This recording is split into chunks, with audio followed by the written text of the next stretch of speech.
in a technology world. It's not because you're a startup that you can't treat your business like operators have for hundreds of years, which is generate revenue, create a good product, but be profitable or as close enough to profitability.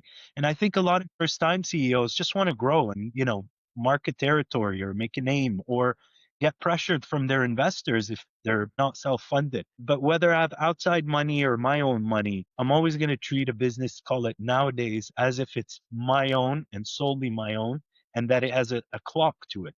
They say it's lonely at the top. They're right. But you don't have to scale your company alone. Welcome to the Scaling CEO.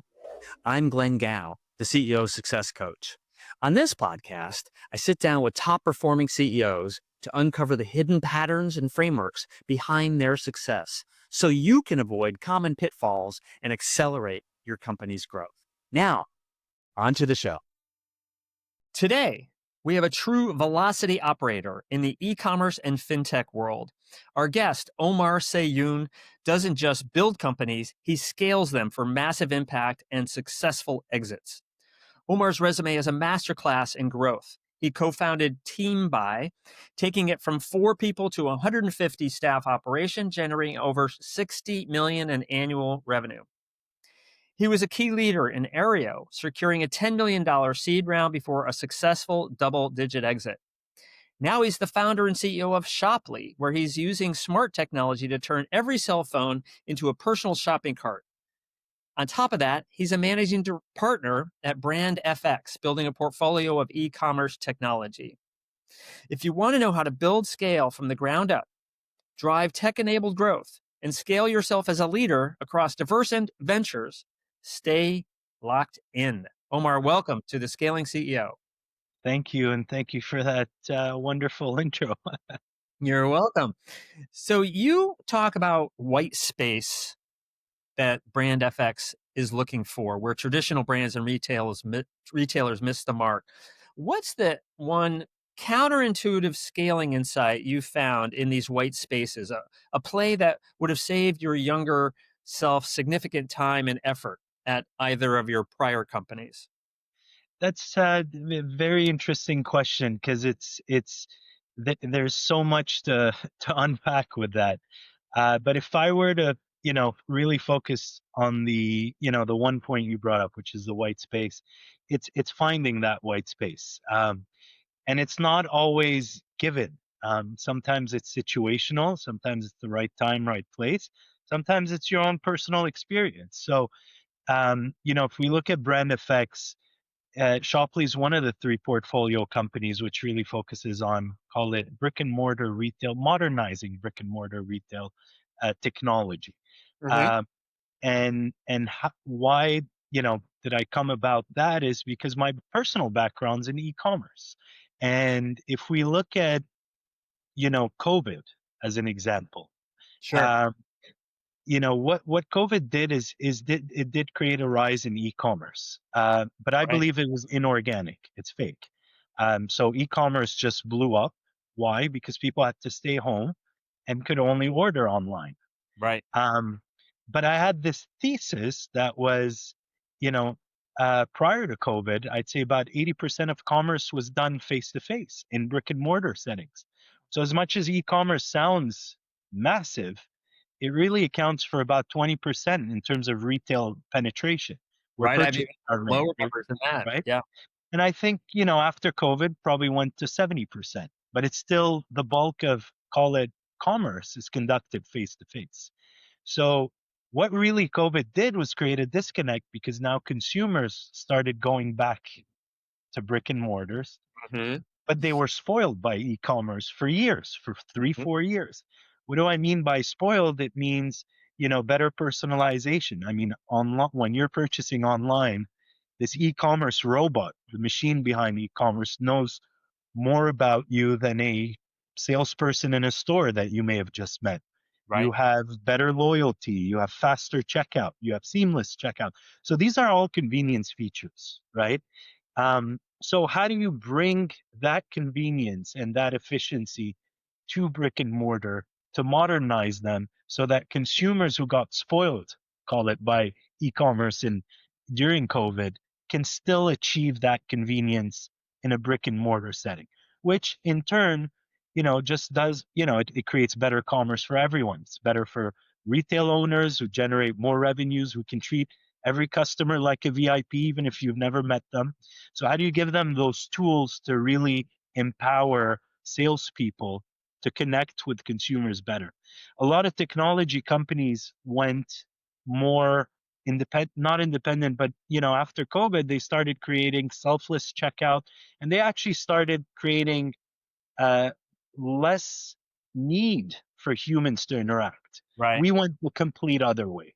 We said, no, no, we're here to keep jobs, but make those salespeople or servers in a restaurant, whatever the user, give them a better experience. And what do I say? Finding that white space is sometimes situational, sometimes preparation from past experience as well.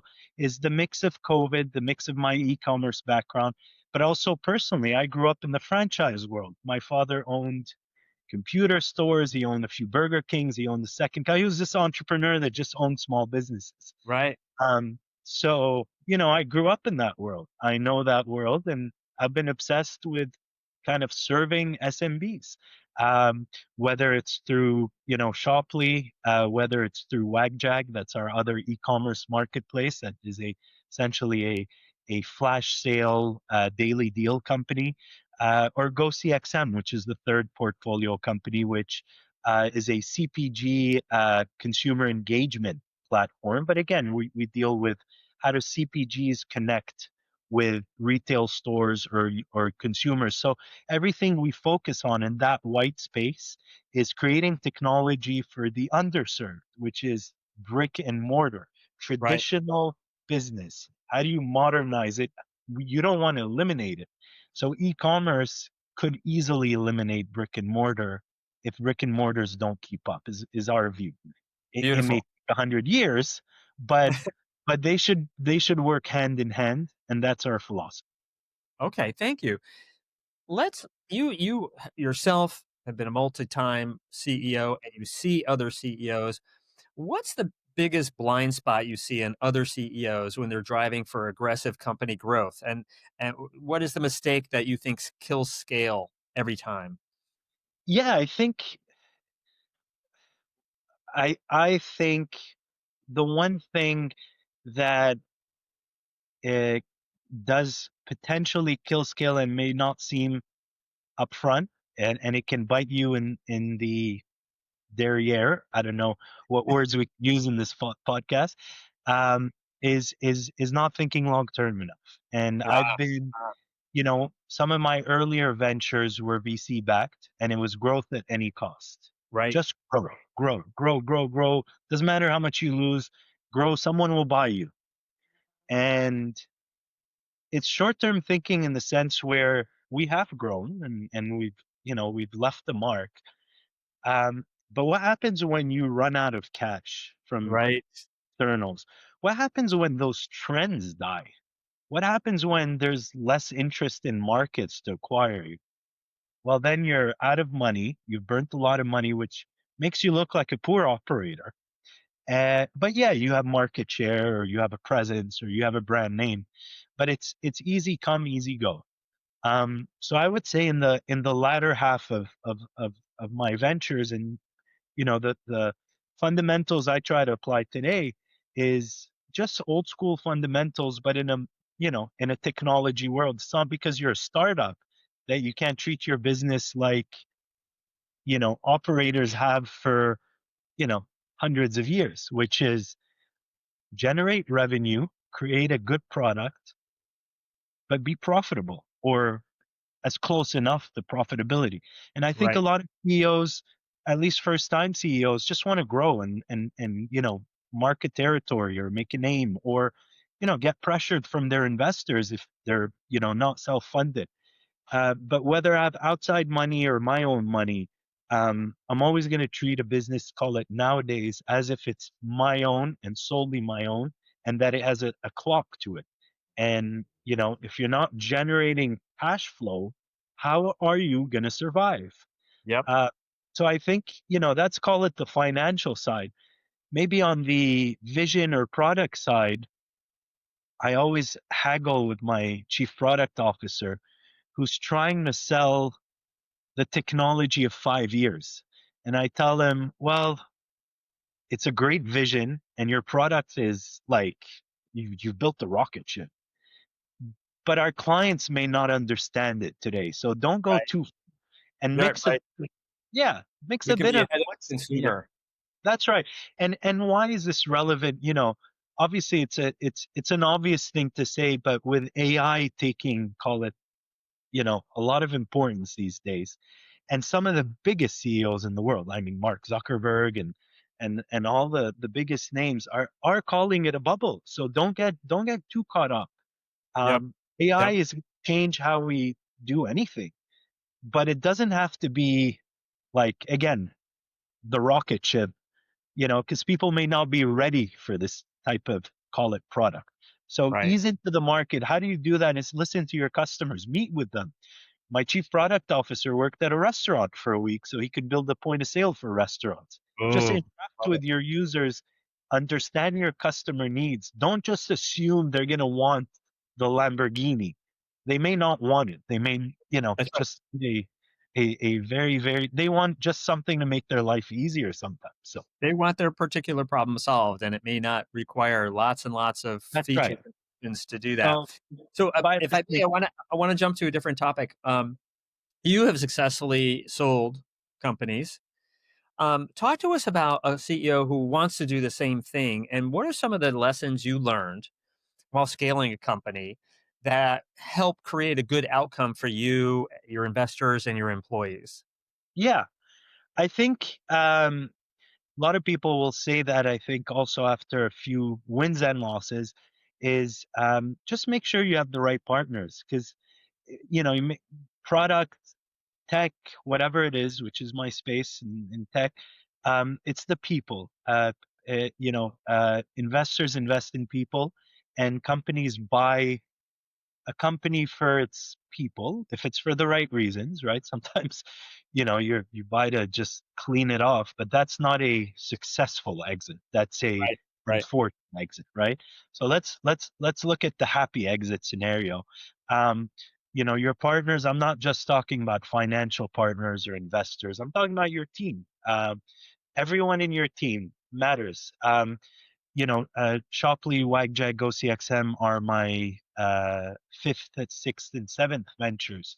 And I have people in each of these companies that have worked with me since 2009. Oh, So wow. we've sold companies, I've called them, they've quit their jobs or just followed me.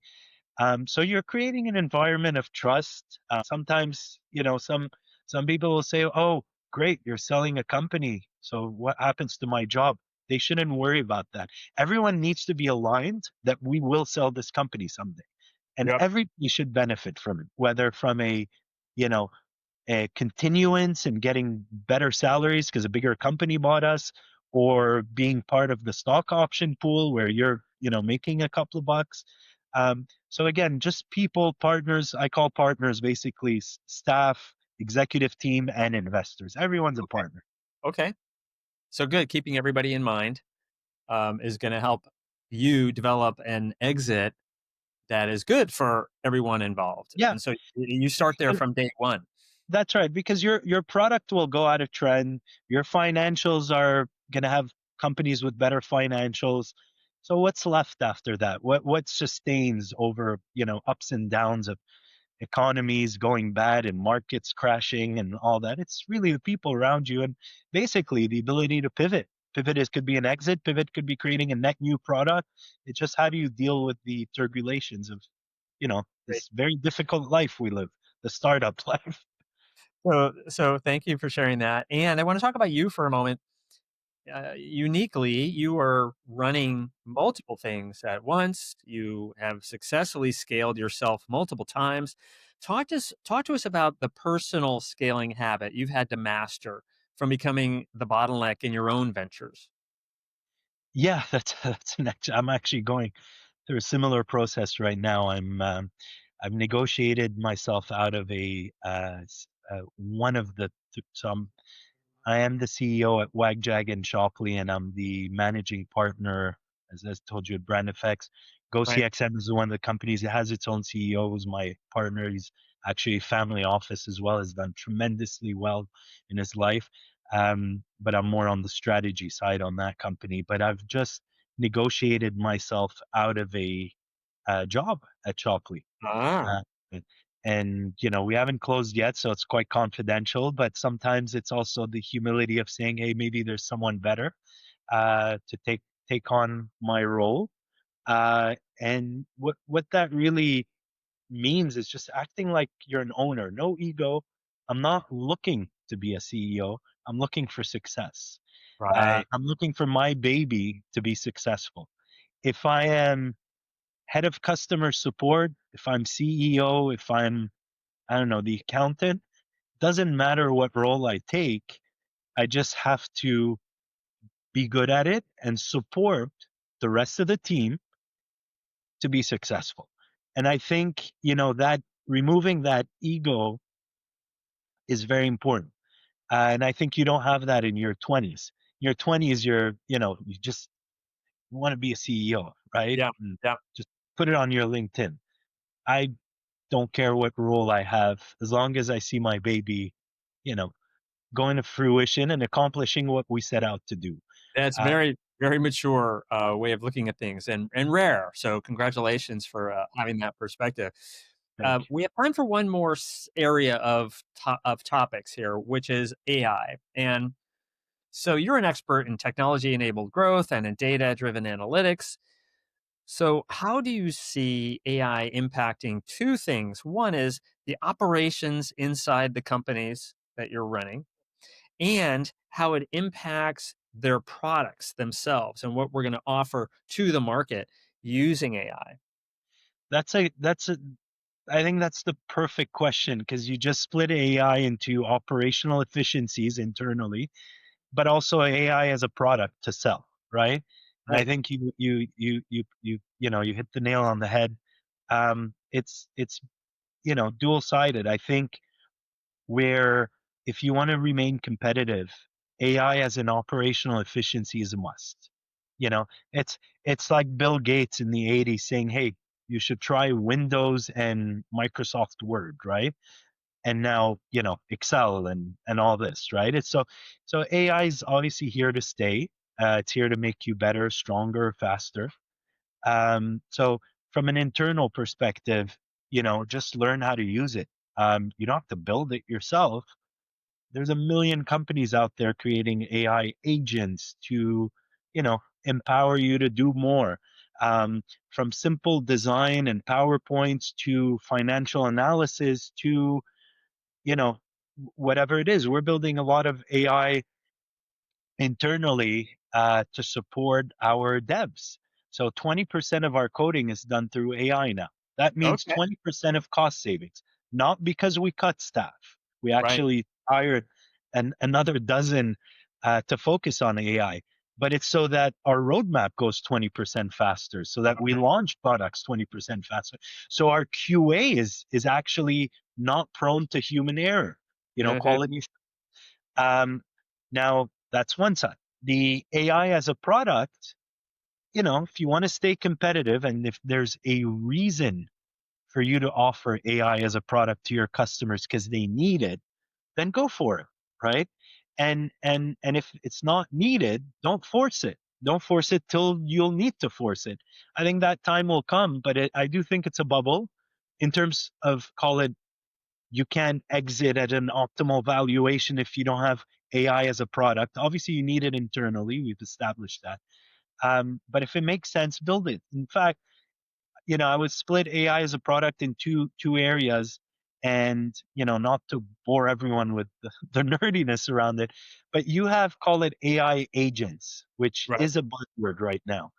AI agents, in my opinion, have become already commoditized. 9 months in, AI agents are commoditized because anyone can build it, anyone can leverage it from third parties. And what they do is just, again, they create efficiencies and they interact. That's the coding part of your platform, whatever your platform's doing. I think the winners will be in the learning model side. Uh, like the Googles of the world and the Geminis of the world. And right now, Chat GPT is this generic learning model, and it's getting, less generic as it trains itself. But someone joked the other day that Chat GPT may just become a tool for university students to do market research on in a couple of years, unless they go more sector specific. So yep. my point is the winners, I think, will be learning models that go sector or subsector specific. What I mean by that is industries. So don't ask a generic model to give you insights and analytics on, call it, Coca-Cola's, you know, presence and how to go to market and call it Quebec as a province. Right. Build a model that gets very, very detailed on CPG, beverages in a certain area versus generic learning models. And I think the winners will be the ones who it's going to be data scientists, not AI coders. It's going to be data scientists. I think that's just the better way to summarize it. It's great. And I have a very sort of simple example of the lure of LLMs when they're really not actually good at what they do. I created this prompt, a long prompt, and I referenced the document that I thought I had attached. Okay, and I said go, and it answered the question without having the document that I wanted it to review. And I'm like, what kind of value is there here in the answer Listen, if it that's, hasn't even studied the narrow topic I wanted to focus on? So I get exactly where you're coming from. So, Omar, we are out of time. So, I know people can reach you on LinkedIn. Is there any other way you might want people to reach out to you to connect with you? yeah, absolutely. Listen, my emails is there. It's omar at brand, brand dash fx.com. I like the flow. Brand FX works well. Well, it's we, been a uh, pleasure. we, Thank you so much for being a guest. thank you, Glenn. Thank you very much. That's a wrap for today's episode of The Scaling CEO. If you found this valuable, be sure to like, subscribe, and share with a fellow CEO who could benefit. If you're listening on Apple or Spotify, please give us a quick rating as it really helps more people find the show. I'm Glenn Gao, the CEO Success Coach. See you next time for more proven strategies to grow your business and leadership.